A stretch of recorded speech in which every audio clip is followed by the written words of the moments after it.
Ketika syarat itu sudah terpenuhi, silakan mau diparalel boleh. Bagaimana kalau 3 syarat itu tidak terpenuhi, kemudian langsung diparalel, resiko terburuknya adalah meledak baterai.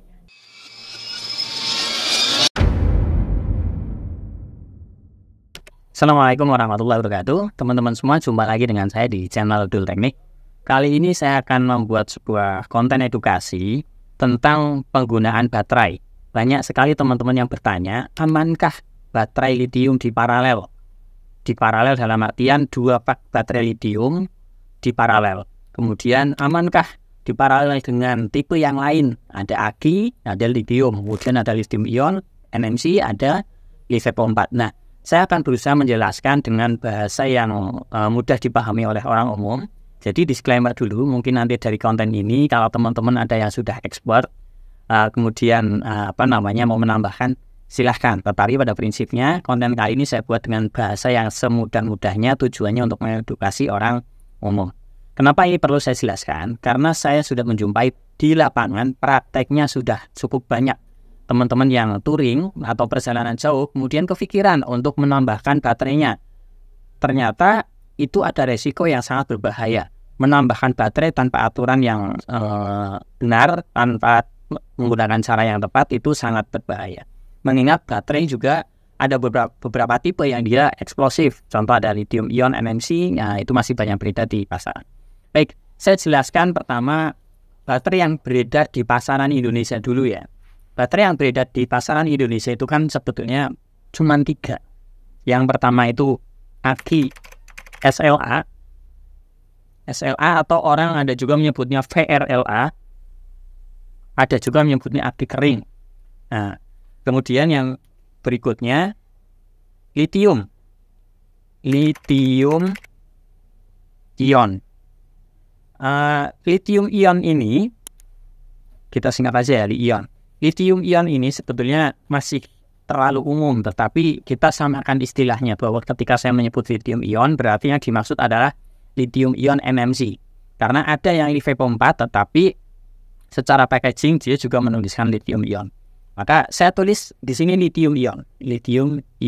Sekali lagi, lithium ion yang saya maksud adalah yang NMC. Kemudian yang ketiga itu ada LiFePO4 atau LFP. Ada yang menyebutnya LFP, ada yang menyebutnya LFP4, lithium ferrophosphate. Nah, ketiga baterai ini itu mempunyai karakter yang berbeda. Tentu berbeda karakter sudah pasti tidak boleh disambung secara paralel. Kemudian berikutnya ada yang bertanya lagi, oh berarti kalau jenisnya sama boleh diparalel? Juga belum tentu. Ada aturan yang harus diperhatikan, ada ketentuan-ketentuan yang harus diperhatikan. Oke, sekarang saya menjelaskan dulu karakter masing-masing nih. Bagaimana dengan AGI SLA atau AGI VRLA? Ini yang sebetulnya teknologi jadul ya. Teknologi jadul yang sampai saat ini masih diterapkan di masyarakat. Ada beberapa kelebihan memang. Kelebihannya secara safety. Risiko terburuk di overcharge, overdischarge itu paling lembung. Tidak sampai terjadi eksplosif. Tetapi dia beratnya luar biasa berat. 5 kali lipatnya lithium ion. 3 kali lipatnya LiFePO4. Kemudian maksimum discharging-nya juga relatif pelan. Dan yang paling tidak disukai lah ya oleh kebanyakan orang yang suka jarak jauh adalah AGI SLA tidak support untuk dilakukan fast charging. Nah, kemudian yang berikutnya lithium ion NMC. Lithium ion NMC ini contohnya ada di VRQ1, VRN1, VRN2, Gesit G1, Gesit Raya. Kemudian ada lagi Alpha, itu juga masih pakai ion NMC ya.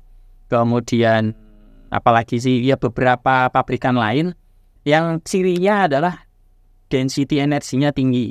Maksud dari density energi ini, dengan dimensi baterai yang kecil, dia mampu menampung kapasitas yang besar. Ini juga digunakan rata-rata di motor konversi. Karena kalau motor konversi itu kan kendalanya adalah ruangannya terbatas. Karena memang casingnya atau rangkanya tidak diciptakan untuk motor listrik. Awalnya motor bensin, motor konvensional. Ruangan bensin bisa dibentuk sedemikian rupa, tidak dengan baterai. Sehingga ketika memasang baterai cukup kesulitan. Maka lithium ion NMC ini lebih banyak digunakan oleh teman-teman yang melakukan konversi. Kemudian berikutnya LiFePO 4. LiFePO 4 ini dia punya kelebihan pertama, life cycle-nya panjang, bisa 2000 sampai 3000 life cycle. Kemudian yang kedua, ketika terjadi benturan, ketika terjadi overcharge ataupun over discharge, resiko eksplosifnya itu tidak setinggi lithium ion. Dia paling hanya kepulan asap putih gitu ya, tetap menghasilkan panas, tetapi tidak sampai se-eksplosif lithium ion NMC. Nah, tetapi kelemahannya untuk LiFePO 4 dia lebih berat, dimensinya lebih besar dari lithium. Untuk konversi apakah bisa? Bisa. Harus mendesain ruangan sedemikian rupa. Nah, itu tingkat kesulitannya. Tentunya dari segi ruang, misal di motor Honda Beat pakai LiFePO 4 paling hanya dapat 30 atau 45 Ah, tetapi ketika lithium ion NMC dipasangkan di Honda Beat konversi mungkin bisa dapat 46, 50 Ah dan seterusnya gitu ya. Artinya ada kekurangan di dimensi, tetapi masih lebih bagus secara dimensi dibanding aki SLA tentunya. Oke, itu secara jenis baterai yang beredar di pasaran. Kita tidak membahas di luar ini ya, ada lithium polimer, ada lithium titanate oxide dan lain sebagainya. Itu kita tidak bahas karena ini yang realita ada di lapangan ini. Nah, lalu lanjut ke tema utama kita, yaitu apakah aman dua baterai atau lebih disambung secara paralel. Baterai yang saya maksud adalah baterai pack. Sedangkan di dalam baterai pack itu sudah ada BMS. Apa itu BMS? Battery Management System. Mudahnya saya kasih analogis saja. Analogis ini sekali lagi cara saya untuk menjelaskan ke orang umum biar mudah dipahami.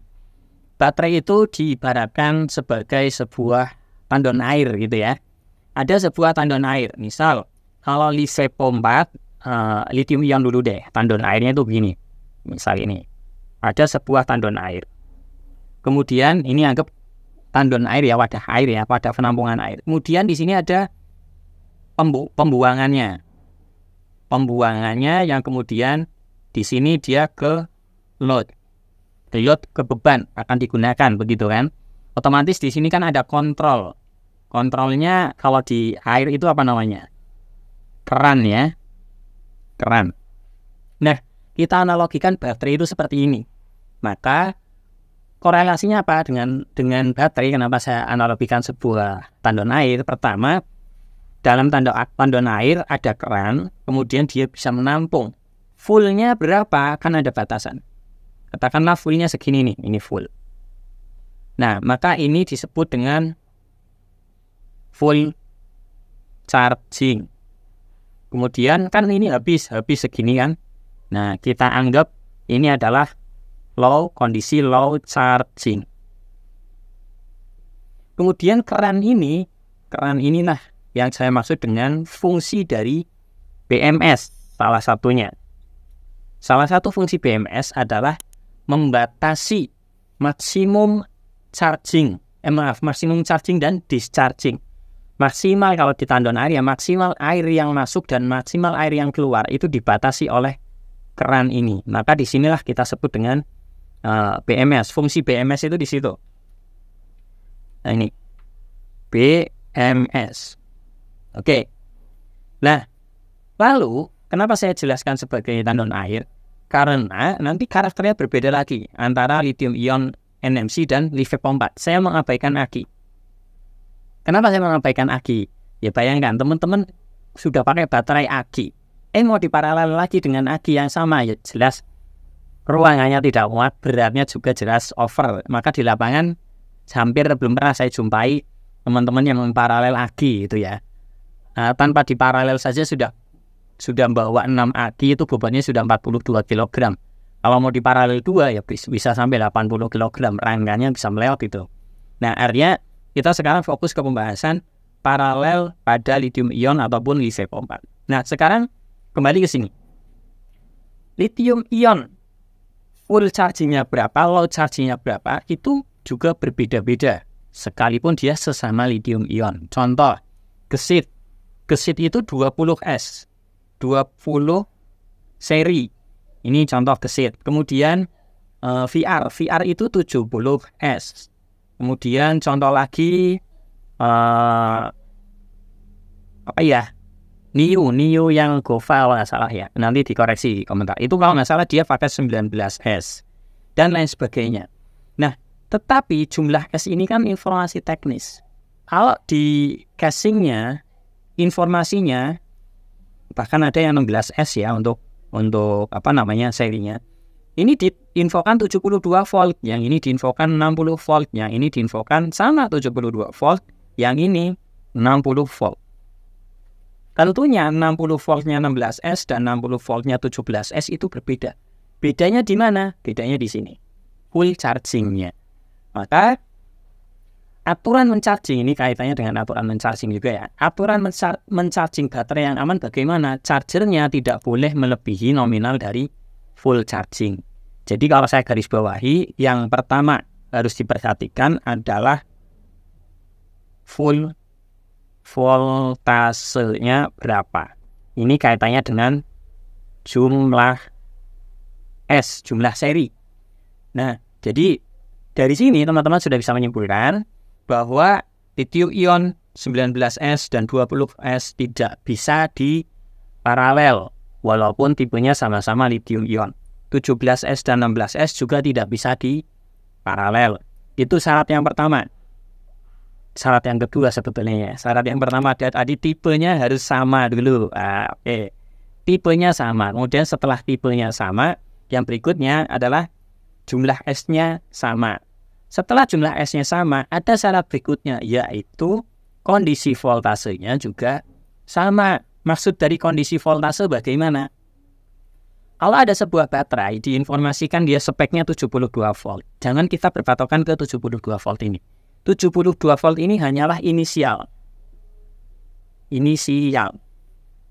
Realitanya dia berapa volt, itu bisa penuhnya berapa volt, habisnya berapa volt. Contoh gesit. Saya contohkan gesit ya.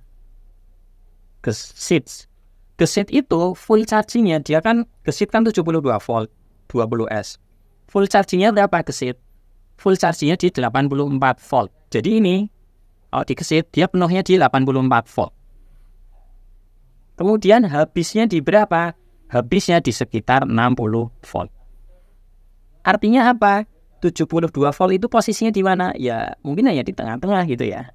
Dan ini hanya inisial saja untuk mempermudah penyebutan. Realita voltasenya itu bisa di 84 ketika penuh, 60 volt ketika habis. Nah, maka syarat yang ketiga ini. Kalau syarat yang pertama tadi tipenya, syarat yang kedua jumlah S-nya, syarat yang ketiga adalah prosentase baterainya harus sama ketika memparalel baterai. Jadi misal ini yang banyak dilakukan di teman-teman, maaf ya, komunitas itu kalau saya lihat banyak nih, masih banyak yang mempraktekkan dua baterai lithium ion di paralel. Nah, tetapi ternyata, iya kalau yang memparalel orang yang paham, orang teknisi pasti sudah paham dengan ini semua kan. Tapi ternyata banyak diikuti oleh orang awam. Dua baterai lithium ion sama-sama 20S, sama-sama tipenya lithium ion, tapi ternyata yang satunya habis, kondisi habis, yang satunya kondisinya penuh, langsung di paralel. Apa yang terjadi ketika langsung di paralel? Saya gambarkan di sini. Di paralel itu diibaratkan menyambung dua tandon air. Dua tandon air ukurannya sama, speknya sama, sama-sama 20S, full charging dan low chargingnya sama. Tetapi ternyata beda kondisi isinya. Yang satu isinya misal 75%. Yang kedua isinya dia 25%. Ketika disambung itu sama saja dengan melakukan ini. Ini saya hapus dulu. Sama saja dia menyambungkan outputnya jadi satu. Lalu sama-sama sudah ada BMS-nya. BMS tadi kita ibaratkan keran. Kerannya sama-sama terbuka. Yang ini 75%, yang ini 25%. Maka apa yang terjadi? Baterainya bukan hanya ngalir ke load, tapi dia ada sebagian yang membalik melakukan charging ke baterai yang satunya. Nah, inilah kondisi bahayanya. Kenapa saya katakan bahaya? Yang namanya baterai itu ada batasan-batasan. Berapa maksimum dia di load, berapa dia maksimum dia di charge. Sedangkan baterai gesit atau baterai lithium ion itu rata-rata maksimum chargingnya adalah 1/4 C atau 1/4 dari kapasitasnya. Katakanlah gesit dia 20 Ah, dia maksimum charging hanya 5 ampere. Bagaimana kalau dicas lebih dari 5 ampere, maka BMS akan protek. Nah, proteknya BMS ini diibaratkan seperti rem darurat. Keseringan dia protek, ada waktu di mana dia akan jebol. Nah, khawatirnya adalah dia gagal memprotek. Kemudian, arusnya mengalir lebih dari 5 ampere karena ini adalah arus yang ngalir ke sini arus tak terkontrol ya. Kondisi penuh 75%, di sini kondisi 25%. Arusnya ngalir dengan kecepatan yang cukup tinggi. Efeknya apa? Baterainya overheat. Temperaturnya naik secara signifikan. Nah, maka ini ada potensi eksplosif. Meskipun BMS-nya sudah ada proteksi over temperatur, ada proteksi overcharging, over discharging, tapi ada potensi proteksinya itu jebol kalau keseringan dihantam gitu ya. Nah, maka praktek memparalel baterai lithium itu harus diperhatikan betul. Saya ulangi lagi 3 poin utama tadi. Yang pertama, tipe baterainya harus dipastikan sama-sama li-ion atau sama-sama Li-V4. Yang kedua, jumlah S-nya juga harus dipastikan sama-sama 20 S. Kemudian yang ketiga, kondisi voltasenya, kondisi prosentasenya juga harus sama persis. Mudahnya adalah satu dicas penuh, satunya juga dicas penuh, baru kita sambung secara paralel, itu baru aman. Tetapi tidak 100% aman. Kenapa tidak 100% aman? Ya namanya BMS, kita tidak tahu ya, ini diibaratkan sebuah sistem yang ada 2 leader ini, ada 2 pemimpin ini. BMS ini kan dia memberikan keputusan mutlak, kapan ini baterai boleh di-load dan kapan tidak boleh di-load. Yang ini dia mengizinkan load keluar dibebani, yang ini ternyata dia tidak mengizinkan. Maka seharusnya kalaupun ada lebih dari 1 BMS, maka dia harus ada komunikasi. Contoh komunikasi ada di mana? Teman-teman bagi yang pernah membongkar VRN2 itu cukup bagus. VRN2 itu ada joiner baterai 1, baterai 2, dari pabrikan sudah disediakan belalainya 2, belalai baterainya. Masuk ke joiner dulu. Joinernya itu dia memproteksi baterai mana yang akan di-open, baterai mana yang akan di-close, kapan waktunya kedua baterai hidup bersamaan. Nah, itu menarik. Kemudian contoh lain ada di Alpha, entah itu Alpha Servo ataupun Alpha One. Dia tanpa joiner, tetapi ada komunikasi data antara BMS 1 dan BMS yang lain. Nah, tetapi yang kita bahas kali ini kan rata-rata konsumen, rata-rata user itu banyak yang mempraktekkan asal memparalel. Contoh, gesit dari pabrikan itu belalainya cuma 1, ditambah jadi 2 belalai, 2 baterai nyala bersamaan. Maka ini harus diperhatikan betul. Kemudian yang kedua, VRQ1, dia disediakan belalai 1, dimodifikasi sendiri pakai belalai 2. Maka ini harus diperhatikan. Atau lebih konyolnya lagi, pengen lebih jauh, baterainya satu pabrikan ditambah baterai rakitan yang lain. Nah, ini juga harus betul-betul diperhatikan. Kalau saya menyarankan sih cukup 1 sistem baterai. Kalau mau 2 baterai, sistemnya bergantian. Ini dipakai habis, baru ganti satunya sampai habis. Begitu itu jauh lebih aman. Karena kita tidak bisa memantau terus-menerus, memastikan dia selalu imbang atau tidak. Ini juga berlaku buat teman-teman di Polytron Fox R, Fox S ya, terutama Fox S nih. Sudah mulai banyak yang kepikiran Fox S baterainya kecil, maka gendong baterai, menambahkan baterai tambahan di deck, baterai tambahan di bagasi, di paralel langsung ke port charger. Itu melakukan hal yang sama seperti ini. Ini juga sama ada resikonya. Tapi untuk Li-V4 setelah ini saya jelaskan. Nah, ini kita fokus ke lithium ion. Jadi semoga terjawab dari analogi simpel ini bahwa 2 baterai tipenya sama sekalipun, jumlah S-nya sama sekalipun, itu tidak bisa langsung di paralel. Contoh simulasi lagi.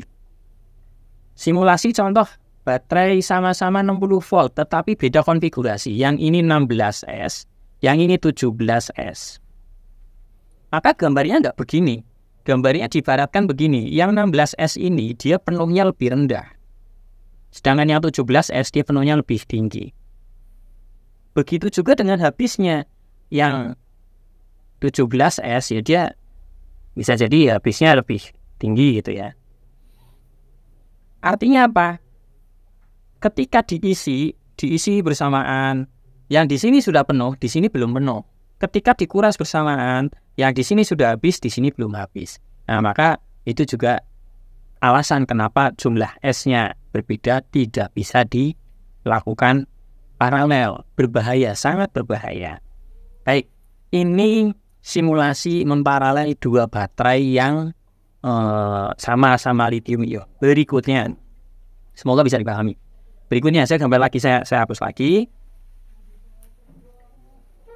Ini ada praktek di lapangan yang perlu kita ingatkan ya, karena kita tentunya nggak mau ya gara-gara ada satu kejadian konyol, baterai meledak dan sebagainya. Baterai meledak itu kan sesuatu yang sebenarnya mudah dihindari, asalkan teman-teman tidak melakukan hal-hal yang di luar, ya kalau kita paham teorinya, insya Allah kita mudah untuk menghindari ya. Contoh lain, baterai LiFePO 4. Tadi kalau saya gambarkan baterai lithium ion itu diibaratkan gelas. Kalau baterai LiFePO 4 itu saya menganalogikan sebuah wadah air, tetapi bentuknya tidak seperti tadi. Kalau tadi itu apa ya, tandon air ya. Kalau sekarang mungkin gentong ya. Gentong itu bentuknya gimana? Gini ya. Maaf ya kalau gambarnya jelek ya. Nah, ini apa ini? Gentong ya. Gentong lah, anggap saja ini sebuah gentong. Ini LiFePO 4 nih. Nah, ini gentong. Karakternya itu begini. Ini kalau yang pemain baterai ketawa ini lihat gambar saya ini. Ini untuk mempermudah pemahaman saja. Gentong ini sama-sama wadah air, tapi bentuknya begini. Fullnya segini, ini full. Nah, ini full charging, kemudian ini habis. Atau low charging. Atau ada yang mengatakan dengan SOH, boleh deh. Ini SOH. Oh, SOH sih, SOC. SOC 0%, yang ini 100%. Kemudian ini adalah keran pembuangannya. Ini output. Ini ya, semisal memparalel dua baterai LiFePO 4. Ini contoh LiFePO 4. Sebelum kita bisa memparalel, kenapa saya analogikan sebuah gentong, bukan sebuah wadah air lagi? Tentu karakter antara gentong dan tandon air yang bentuknya begini kan berbeda. Berbedanya di mana? Ini penuh nih segini, kemudian ini penuh segini. Ini lithium ion, ini LiFePO 4. Perbedaannya di mana antara gentong dan tandon air ini? Perbedaannya adalah ketika dikuras. Misal ini sama-sama dikuras, kita pegang ini dulu ya, kita bandingkan ini dulu. Sama-sama dikuras dengan kecepatan air yang sama, beban yang sama. Kita perhatikan karakter voltasenya. Kalau di lithium ion, karakter voltasenya dia akan turun perlahan dan relatif stabil turunnya. Turun pelan-pelan, kemudian habis. Tapi kalau LiFePO 4 itu tidak. LiFePO 4 turun dari full sampai ke ini sekitar ya sampai sekitar sini lah. Itu relatif cepat turunnya. Kenapa? Ya karena volume di atas sedikit. Tapi dia bertahan lama di tengah. Nah, ya saya arsir ini ya. Dia bertahan lama di sini. Ketika sudah mau habis, dia langsung jatuh. Kalau di pelatihan kami di PTKL kita menjelaskannya dengan grafik ya. Kalau lithium ion itu grafiknya dia relatif turun. Kalau LiFePO 4 dia relatif stabil. Nah, gini. Jadi ya kurang lebih sebenarnya begini ya, kita salah mudahnya saja. Nah, tentu dengan dua karakter gentong dan tandon air ini voltasenya akan berbeda. Maka apa yang terjadi kalau LiFePO 4 dan lithium ion kita gabung outputnya jadi satu? Apa yang terjadi? Ketika kondisi sama-sama penuh, penuhnya saja sudah bisa jadi berbeda. Kalau lithium ion itu kan pilihannya ada 20S lithium ion, ada misal 72 volt deh. Bisa 21S, bisa 19S. Dan LiFePO 4 di 72 volt, dia bisa 23S, bisa 24S. 23S itu ada di N9 N9 ya, kayak T5 itu. Kemudian ada lagi di Polytron itu pakai 23S, tapi kebanyakan perakit menggunakan 24S karena ini yang lebih mudah dijumpai. Chargernya juga mudah didapatkan di pasaran. Chargernya juga berbeda ya. Nah, sedangkan 20S itu ada di Gesit, 21S itu di custom, 19S kalau nggak salah ini ada di New Gova, nanti boleh dikoreksi kalau salah. Tentunya masing-masing ini 20S, 21S, 19S chargernya berbeda-beda. Ini juga berbeda-beda. Tetapi ada yang unik di sini. 20S-nya lithium ion dan 23S-nya LiFePO 4 itu penuhnya sama-sama 84 volt. Nah, dari mana 84 volt? 20 dikali 4,2. Lithium ion kan persai penuhnya 4,2. Ketemu 84. Dari mana 84 volt di sini?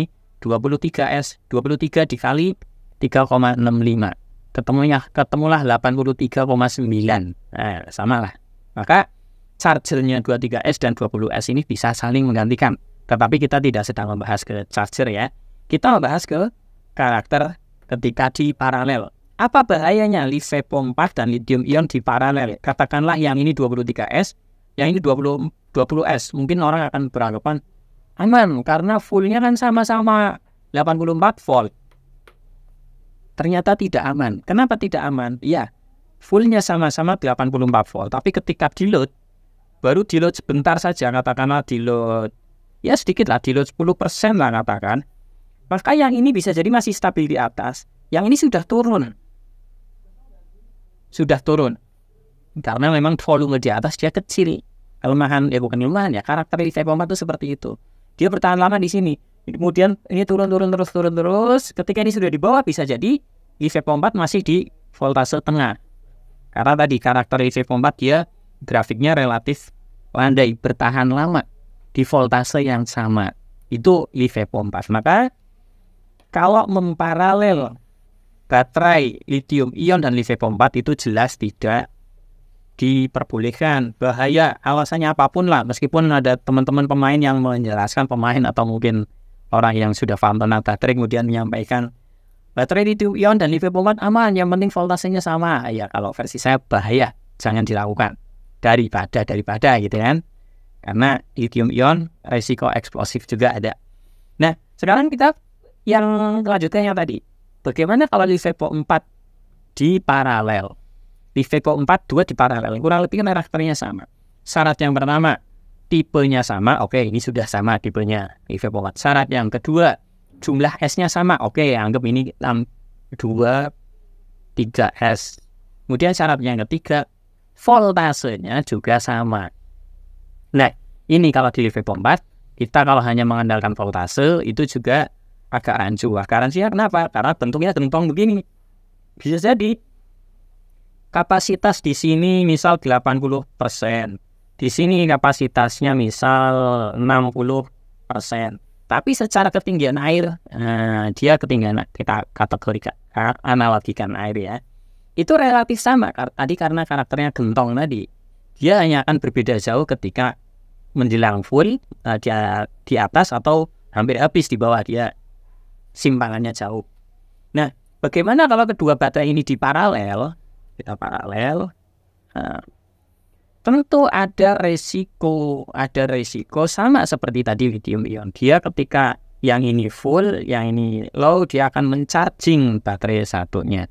Tapi untuk LiFePO 4 cenderung lebih aman daripada lithium ion. Kenapa saya katakan lebih aman? Karena tadi karakternya gentong tadi. Coba perhatikan, baterai yang paling banyak orang gunakan di lapangan itu kan Polytron Fox-R. Polytron Fox-R itu kan penuhnya 84 volt. Teman-teman cas tuh, penuh 84 volt. Begitu charger dicabut, apa yang terjadi? Voltasenya turun dengan sendirinya di sekitar 81-80 volt. Karena di sini ada floating. Di sini itu kecil dia, penuh. Kemudian setelah charger dicabut, nah dia berkurang segini. Tapi sebetulnya berkurang segini itu enggak begitu ngefek kapasitas. Kapasitas utamanya tetap ada di sini. Maka LiFePO 4 itu tidak bisa mengandalkan hanya dengan pengukuran voltase. Kita tes Polytron Fox-R yang satu, misal 78 volt, satunya lagi dicek sama-sama 78 volt. Bisa jadi 78 volt di sini dia masih 80%, 78 volt di unit satunya bisa jadi dia sudah 50% atau 60%. Bagaimana kalau keduanya disambung? Yang ini dia 80%, yang ini dia 50%. Kemudian disambung paralel. Apakah yang 80% akan mengalir ke 50%? Jawabannya iya, tetap akan mengalir. Tetapi aliran arus itu kan terjadi ketika ada beda potensial. Semakin tinggi beda potensialnya, maka semakin besar arus yang mengalir. Beda potensial dalam hal ini tegangan. Sedangkan kalau LiFePO 4 itu tegangannya kan bertahan lama di tengah, maka arus yang mengalir juga relatif kecil. Jadi kesimpulan terakhir yaitu ketika teman-teman mau mempraktekkan dua baterai lithium di paralel dan ternyata dia tipenya LiFePO 4, maka kalau versi saya membolehkan tetapi dengan syarat dan ketentuan yang berlaku. Agak longgar sih kalau untuk LiFePO 4. Karena apa? Karena relatif lebih aman ya. Tetapi disarankan tetap dicas dua-duanya full dulu, baru disambung. Jangan asal nyambung yang satu 100%, yang satunya 20% langsung disambung, jelas jomplang banget. Bagaimana kalau yang satu 80%, satunya 50%? Disambung, tetap akan ada aliran tapi tidak sebesar ketika menyambung lithium ion. Belum bingungan nggak? Ya, apapun itulah. Semoga teman-teman tercerahkan dengan penjelasan yang bulat-bulat ini. Sengaja saya gunakan analogi karena banyak tipikal subscriber dari Dual Teknik ini yang lebih senang saya jelaskan dengan analogi. Kalau teman-teman masih ada yang bingung dengan seri dan paralel, sekitar 4 tahun yang lalu saya bikin konten seri paralel pada baterai lithium. Dan sampai sekarang masih gelundung terus, kontennya masih meningkat terus. Boleh coba disaksikan ya. Nah, kali ini fokusnya adalah bolehkah memparalel baterai lithium yang sudah menjadi baterai pack? Nah, maka jawaban yang pertama, boleh dan tidak bolehnya, kesimpulannya ini sudah sampai kesimpulan nih. Yang pertama, harus satu tipe li-ion dengan li-ion, NMC ya maksudnya. Kemudian yang kedua, misal LiFePO 4 dengan LiFePO 4, Ki dengan Aki ya, silakan. Yang pertama, tipenya harus sama. Kemudian yang kedua, jumlah S-nya harus sama. Kalau LiFePO 4 23S jadi paralelnya dengan 23S. Nggak usah coba-cobalah. Coba 23S dengan 24S, voltasenya disamakan. Resiko, tetap resiko. Saya tidak menyarankan itu. Kemudian yang ketiga, pastikan setelah tipe sama, jumlah S sama. Yang ketiga, pastikan kondisi voltasenya juga sama.